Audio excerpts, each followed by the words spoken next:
We're just gonna put a pineapple in a plastic container. 1 bucket of scraps, 1 bucket of fruit. Get some pineapple pieces. I got a big old freaking knife. Basically, you skin the pineapple from the side. And I'll cut it into smaller pieces so that it's easier to work with. This is the scraps container. I'll put them in here.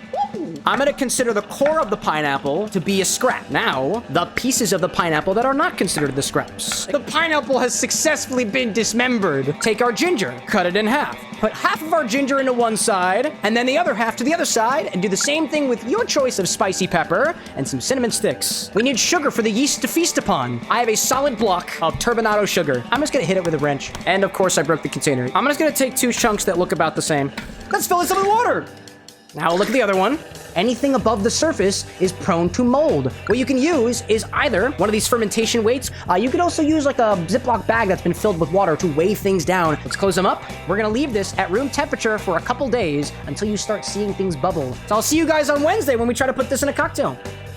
It's been a couple days. Which one do you think is further along in their ferment? Which one's got more bubbles? Chat's, I think, catching on to the idea. We think it's the scraps batch. Let's take both of these, strain them out, and mix a little highball cocktail with them, combining them with some mezcal.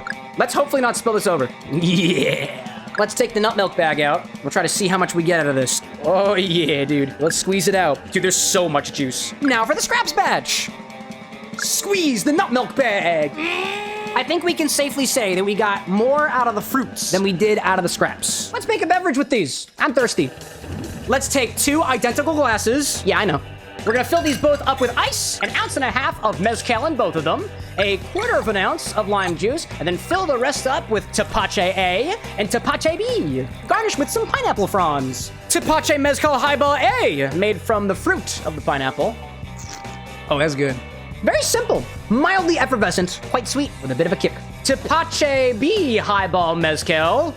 That is a subtle difference. Tepache Highball B is less sweet than the first one. Still get the mezcal smokiness, still get the spicy bite. It's also a bit more effervescent too. It's almost got a butterscotchy note to it. I don't really know where that's coming from. There is a little bit of that almost yeasty, fruity funk from the ferment, but it is super duper subtle, and I think needs more time to develop. If I had to pick a favorite between the two, I'd go with the one that's ribbed for my pleasure. It's making my mouth salivate too. That means that it's good. If you were to cocktail Tepache, how would you do it?